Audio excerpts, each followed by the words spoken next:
सबसे पहले हमारी अब आज की टॉप स्टोरी। हनीफ अब्बासी साहब, अस्सलाम वालेकुम। आप कराची में मौजूद हैं, हमारे लिए टाइम निकाला, बहुत शुक्रिया।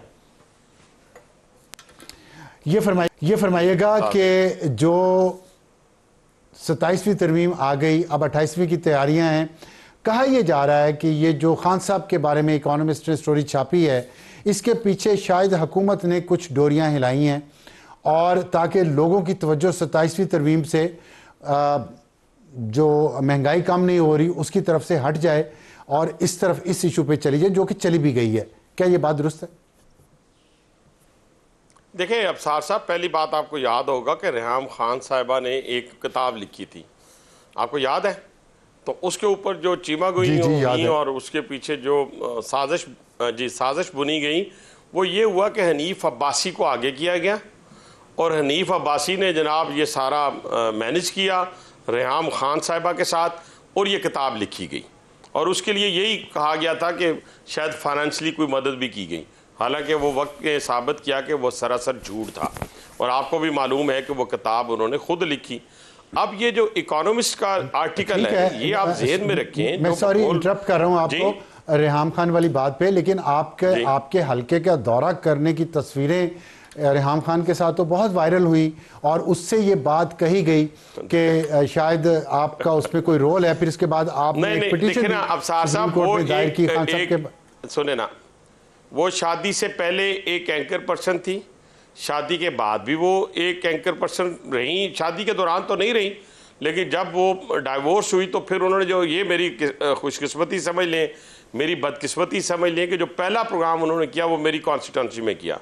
अब इसमें ना उनका कसूर है ना मेरा कसूर है, लेकिन उनका ज़रूर है जिन्हें माँ बहन और बेटी की इज्जत का पास नहीं है। तो कहने से मुराद ये है कि ये इस वक्त सूरत हाल ये है कि इसी तरह की जो इकोनॉमिस्ट का आर्टिकल है जिन्होंने लिखा है वो खुद कहती हैं, और फिर इकोनॉमिस्ट में लिखा गया है, ये मेरी कोई शाम की अखबार में नहीं लिखा हुआ। तो आप जाएं यूके के अंदर जाके अरबों रुपए का उनके ऊपर डेफेमेशन का केस कर दें, बात ख़त्म। मैं कहता हूं कि अगर ये गलती की पीटीआई ने, या ये गलती की बानी पीटीआई ने, ये गलती की बुशरा बीबी ने, तो लेने के देने पड़ जाएंगे। क्योंकि अभी जो कुछ उस स्टोरी में आया है बकौल उस राइटर के, ये 20% है। और ये आप जेहन में रखें कि ये एक दिन की स्टोरी नहीं है, 2 दिन की स्टोरी नहीं है, 3 दिन की स्टोरी नहीं है। यहाँ पे तो उन लोगों के इंटरव्यू भी किए गए हैं जहाँ से वो बकरे की, काले बकरे की, वो क्या कहते हैं, सिरियाँ जाती थी, खोपड़ियाँ जाती थी, ठीक है। ये तो उस जगह की भी हैं जहाँ मुर्गियों का खून जाता था, उस दुकानदार का भी एविडेंस उसके पास मौजूद है। यहाँ पे तो उन करीबी, सुन लेना ज़रा 2 मिनट सुन लें, उन करीबी, उनके जो खान साहब के बहुत करीबी लोग थे जो अरबों रुपए उन पे इन्वेस्ट कर चुके थे पिछले कई सालों से, उनकी भी स्टोरी बीच में, और जो कुक थे उनकी स्टोरी, उनके भी जो एविडेंस है वो शामिल है एविडेंस। उसके बाद ये 10-11 महीनों की एक जिसे कहते हैं ना इन्वेस्टिगेशन, जो रिपोर्टर होता है, इन्वेस्टिगेटर होता है, वो तो कमाल होता है ना। उसने कोई ये थोड़े कि मेरी बात सुनी आपकी सुनी और उससे जाके लिख कोई नहीं थी ना, और इसमें वो चीज सारी पहले आ चुकी है। आपने बकरे की सिरियों का जिक्र किया है, देखिए ना मेरी बात सुने, सदका देखे, बकरे की सिरी का सदका तो हमारे कल्चर में आम है। अगर ये तवहम परस्ती आप इसको समझते कि ये तवहम परस्ती है? नहीं नहीं नहीं नहीं नहीं, बड़ा फर्क है, बड़ा फर्क है। देखें, मुल्क की जो एटमी ताकत मुल्क है, उसका जो सरबराह है वो तोहम परस्ती में चला जाए और उसको कहा जाए कि 5 बजे से पहले तूने घर जाना है, गाड़ी में सफ़र नहीं करना, सुबह निकलना है तो 12 बजे से पहले पीएम हाउस नहीं जाना, और फिर उसके पीएम हाउस के इर्द गिर्द जनाब वो क्या उसे कहते हैं, जादू के जो टोने हैं वो किए जाते थे। फिर बनी गाला के इर्द गिर्द वो काले बकरे की वो अपने खोपड़ियाँ भी और ब्लड भी जाके फेंका जाता था, और फिर ये सारे काम, ये सारे अवामिल किए जाते थे।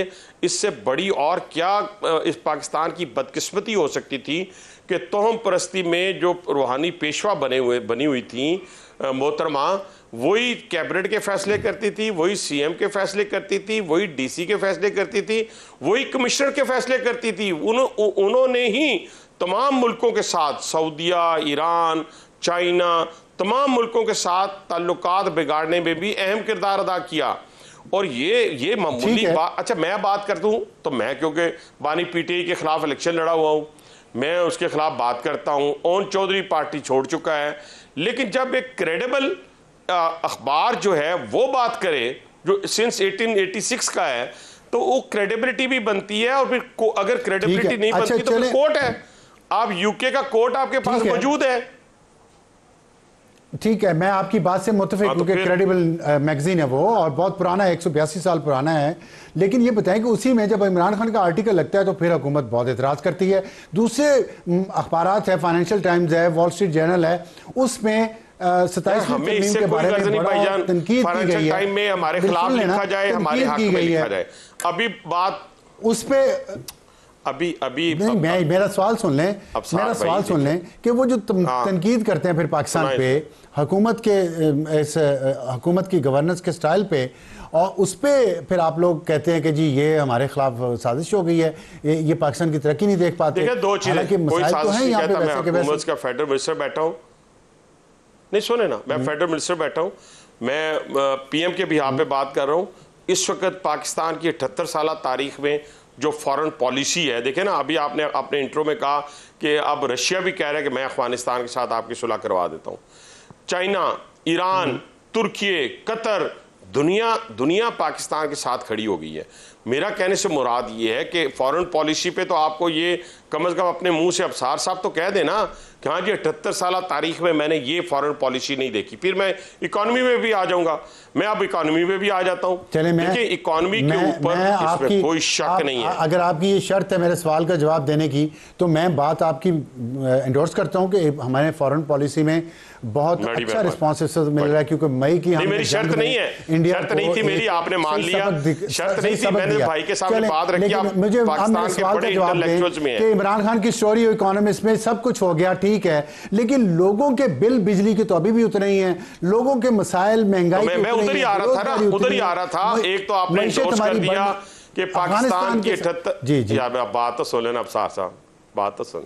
मेरा ख्याल है आपका बिजली का बिल इस दफा ज्यादा आया है, आधा आधा कर लेंगे, कोई मसला नहीं, आपका भाई है। आज नहीं मैं सिर्फ गुजारिश कर रहा हूँ, सारी कौम से आधा आधा करें, मेरे से क्यों कर रहे हैं? मैं लाइटर मूड में बात किया, लाइटर मूड में बात, मैं भी लाइटर मूड में जवाब दे रहा हूँ। अच्छा एक तो आपने इंडोर्स कर दिया कि पाकिस्तान की 78 साल, अच्छा सुने तो सही ना, 78 साल तारीख में पाकिस्तान की खारजा पॉलिसी को आपने इंडोर्स किया कि सबसे अच्छी है। अब आ जाए इकोनॉमी के ऊपर, मैं आपके सामने एडमिट कर रहा हूँ कि इस वक्त हमारे कारखाने नहीं चल रहे, ठीक है, मैं एडमिट कर रहा हूँ, और हमें फॉरेन इन्वेस्टमेंट के लिए हम लोगों को कह रहे हैं, लेकिन अपने कारखाने नहीं चल रहे।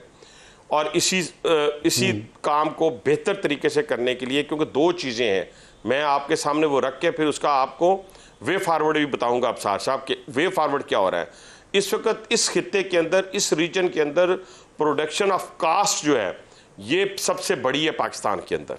ये मेरे इंडस्ट्रियलिस्ट रोज़ मिलते हैं प्राइम मिनिस्टर साहब से, हमसे, और ये बात करते हैं।